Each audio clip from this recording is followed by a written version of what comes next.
I'm Mark Williams-Cook, and this is SEO in 2023.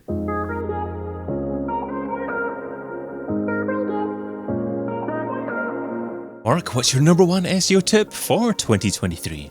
My number one SEO tip is to build a majority of your content research around zero volume keywords and intent proximity rather than monthly search volume and related keywords. Okay, so the key question, why optimize for no traffic? Yeah, right. So there's a few points here, and the first one is that when we talk about zero volume keywords, we are not literally talking about keywords that have no searches a month. What we're really talking about is the gaps of information that exist in the tools and data we have access to. So when they don't know how much traffic a particular search term gets, it will be shown as zero. And I've encountered loads of people, pro SEOs, people working in-house, that will just discount these. And there's lots of good reasons why we shouldn't be doing this. And I think this goes with a bigger trend of, from a content point of view, from an SEO point of view, we need to think outside of kind of individual key phrases that we're optimizing for, because there's lots of ways to write the same query in Google in your search term that means the same thing. So it may be, yes, that, me searching for my blue men's running shoes only has a few searches a month, but I could rewrite that same search query 20, 30, 50 different ways. And if each one of them only has 5 or 10 searches a month, you're quickly in the 250, 500 searches a month for something that would have maybe been completely overlooked. So how big is this opportunity? I mean, what kind of percentage of keywords out there that do have search volume, but obviously no listed keyword volume, actually can deliver traffic? That wasn't a very nicely worded question, but essentially I'm trying to define how big the opportunity is.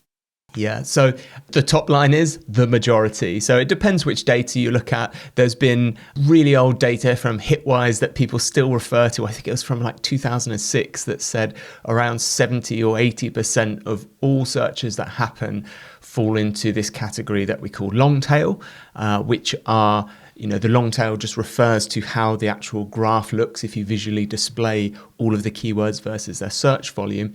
And lots of the kind of modern SEO platforms have reported actually that around 90% of the keywords that they track, there's less than 20 searches a month for a lot of these search terms. And there's lots of reasons for this. It's actually partly as well due to the change in behavior of users that we've seen over the last even decade and even longer.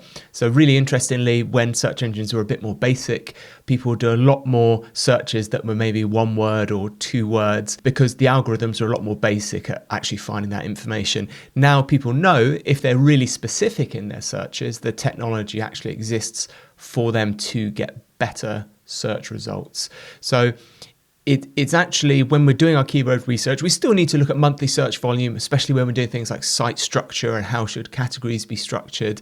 But when it comes to actually, okay, we're producing kind of most of our content here, we need to realize that people are doing specific searches. And if we write specifically to answer all of the kind of branching questions that a single intent has, we're going to rank better, and ultimately we're going to satisfy the users better. So the size of the opportunity is potentially massive. As you say, more than 50% of keywords that we actually know about that have volume. Does this mean when we're focusing on longer tail keywords without any obvious search volume, that it's actually easier to rank for these keywords than trying to rank for keywords with higher volume? At the moment, I'd say that's definitely true. And partially over the last very recent kind of time scale, like the last few years, we've seen some updates Google's made, such as BERT, such as passage indexing, that I think personally have increased the opportunity for these kind of really specific key phrases to rank. And certainly we've seen that. So we're now 2 weeks into this helpful content update, and a lot of people I know have been looking at these particular type of spam sites that have been created around mining Google's people also ask questions and scraping or generating results for them. Some of those sites have gone from zero traffic to over 1 million visitors within kind of 8 to 12 weeks. So that would certainly indicate that the potential is there to rank very quickly, which is also what makes it quite an important, I think, thread of SEO strategy for the majority of websites, because the majority of websites can't rank for big head terms easily, especially if they're new, whereas this strategy gives an opportunity for meaningful search traffic to even much smaller websites very quickly if they can just research and produce the content effectively. So, I mean, if people have, if SEOs have dived into people also asked, you're also asked service, then they can quickly find themselves probably drowning in hundreds, thousands of potential opportunities to rank for. How do you suggest that an SEO or a content marketer goes about selecting which phrase to write for, given the fact that they're all zero volume? So it's not possible to categorize them that way. Yeah, so this is a really interesting question. So there's a couple of steps I use here.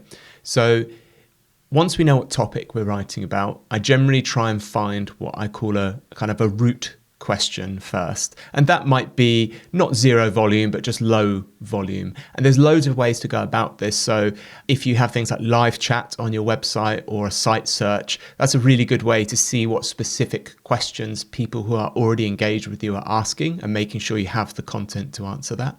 You've got other tools such as Answer the Public that use Google Suggest, which is different to a tool like Also Ask because it will give you a bird's eye view of a topic, which all of the questions aren't necessarily related in intent. They're just thematically related. That's a really good place to get that start root question. And the reason I'm such a fan of the people also ask data, whether you get it manually from the search, whether you use one of the free tools, whether you use also asked, is because of this, what I call intent proximity. So if you put in an initial question, so say it's something like, does pet insurance cover dog poisoning? So something specific like that someone's searching for. If you put that into a traditional keyword tool around pet insurance, all it's going to do is essentially give you a list of questions that contain the word pet insurance. So they're all thematically related.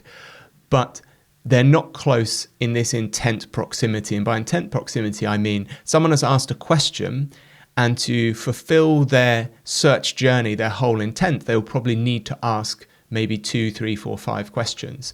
So if you put that type of question into a people also ask, you'll see that one of the closest related questions is something like, what does a vet do with a poisoned dog? Because that's what the person wants to know. They're panicking that their dog might be poisoned. So they're Googling if their insurance maybe covers it, and maybe it does, maybe it doesn't. And the next thing they want to know is, well, what will the vet actually need to do? Is it something I can do? But it doesn't have the word pet insurance in it. So the answer to the question of how do we know which ones to select is, once you've got this root question, using the people also ask specifically gives you this mirror from Google about what they are expecting users to ask.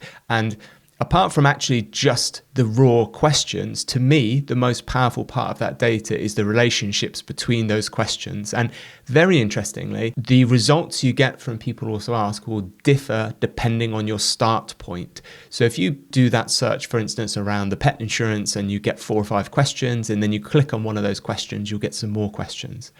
If you started the query from that second level, you actually get a different set of questions. And that's because it's showing you, Google's learnt there's maybe a slightly different intent path. Therefore, there's different intent proximity to other questions. So that's how I like to determine, at least at a starting point with other data points, what should we include, what questions should we answer, what topics should we cover in a particular article.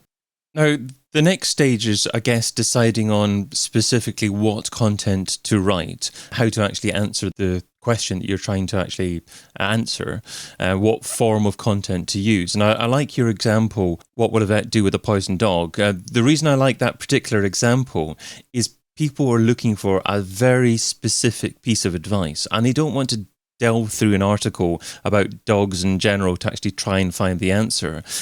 Does that mean that there should be one question for one page, and you should actually have separate pages for every single question that you try to answer? So the short answer to that is no.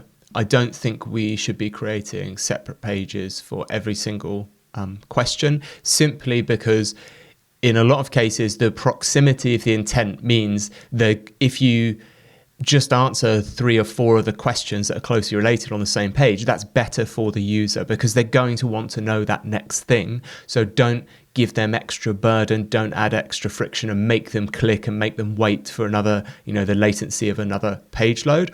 Obviously, there comes a sensible point at which point you stop answering questions, but this is why I like to try and group together, okay, these questions are all very related, and it comes down to how you lay out your page. So if you're using things like header tags smartly, it should be easy for someone to scan read that content. So even if they're interested in the second or third answer you have, they can easily see that within a few seconds on the page, and that's faster for them to do than click on individual links to each of those pages. Ideally, you want Google to perceive your answer as the authoritative answer for that particular question, to perhaps feature your answer as a featured snippet within the SERP as well. What are some ways that you can try to make that likely to happen? Yeah, so there's lots of tactics you can use for the actual optimization of the content. So especially where maybe you've got this kind of advice that goes against, of should we have a succinct answer that's good for the user, or, do we write a really detailed answer because that's showing expertise? And you can achieve both those things a lot of the time by taking some examples of how, for instance, newspapers write stories. So if you have a particular question, you can give a kind of 1-paragraph summary of the answer and then go into the detail below that. So you're giving search engines an easy job to understand, this is the answer to this question, and it's small enough that I can show it in a featured snippet.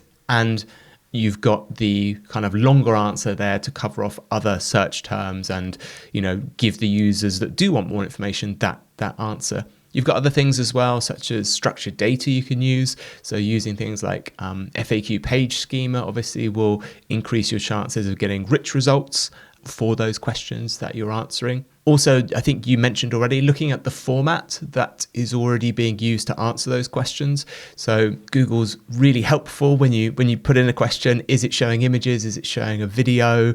What kind of format is the best way to answer that for a user? So again, really great example I've seen on like tourist websites is when people are searching for things like the height of the Shard. And when you delve into the questions there, the people also ask questions, you see some people searching for how high it is in feet, some people for meters, and then a whole host of people searching for how tall is the Shard compared to like the Eiffel Tower. And it may be because, 220 meters doesn't mean a lot to some people. They can't imagine that, but maybe they're a tourist and they're from France and they know exactly how high the Eiffel Tower is. So showing that in an image format actually is really helpful for them. So again, using multiple different types of format, the right format for the answer can increase your chances of kind of appearing highly for those kind of terms. Great thoughts. Okay. What about if you work in an organization that is very metric driven and maybe a little bit traditional in terms of targeting keywords and looking at how much search volume are available for certain keywords? How, as an SEO, do you justify spending time on focusing on zero volume keywords? And then just a second little follow-up to that question, ROI. The typical question is fairly top of funnel. It's not very purchase driven or purchase intent driven. So what kind of ROI do you look for from people landing on your pages from top of funnel questions? Yeah, brilliant questions. So it is an education piece for SEOs that they need to advocate for internally. And there's lots of ways they can present this to different stakeholders depending on who they're talking to. So firstly, the traditional strategy of, yes, okay, we're going to look at these key phrases because they got this search volume, and therefore if we rank position 1, 2, or 3, we'll get this much traffic, which contributes to our target of this. That's fine. I think visually demonstrating to people how they are targeting the minority of search terms is helpful there, that they are leaving, factually the majority of searches on the table, that those search terms are in a way zero-sum games you're playing, meaning that, okay, if you've got your 20,000 a month search term and you do manage to knock whoever is ranking position 1 off, They're not going to go, oh, well, never mind. That was really nice when we ranked position 1. They're going to fight you for it. And therefore, realistically, you need to, once you've caught up with them and outworked them, you're going to need to budget and account for the fact that they're probably going to up their game and up their input into trying to win that ranking back. So it becomes quite an expensive way to compete. The next, in terms of tactics, when you start asking the questions, okay, these are our high volume commercial keywords that we know that convert and they have search volume. How are we going to do things like build links to these pages? Because in almost all cases that I've encountered, it is very difficult to directly do things like build links, for instance, to pages that are commercially driven, because you're essentially asking people to, sell for you or link to very, commercially focused pages. The strategy you can take with the top of the funnel is those pages, because they're more value driven, tend to be much easier to attract links, whether you're doing a specific campaign around them or whether naturally people are finding them and just referencing them on other websites, in forums, and linking to them because they're helpful. You then actually use those pages to internally link to your commercial pages to increase those rankings.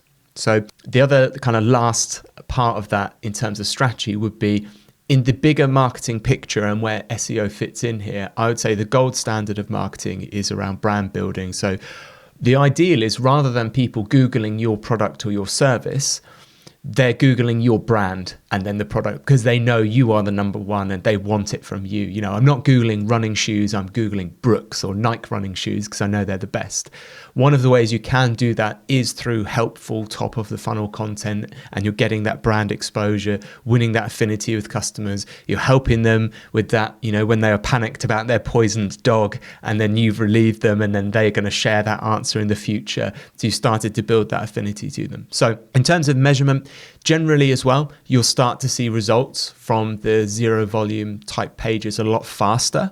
So you can sometimes see results within weeks of publishing that content, and it stacks up very nicely. You can start seeing links coming in, and then you can start measuring, if you're going to link to a specific set of your commercial pages, how that's impacting performance longer term there.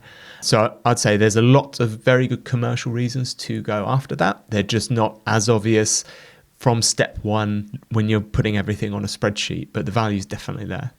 So congratulations to vets-now.com. We ranked number 1 for what will a vet do with a poisoned dog? And they actually have 2 results. They have an initial featured snippet, and then obviously the number 1 underneath that as well. And that's from a piece that was actually published on the 1st of February 2017. So long time ago. So for these kind of long tail keyword phrases, you can get long-term rankings for that. So absolutely, definitely worthwhile doing.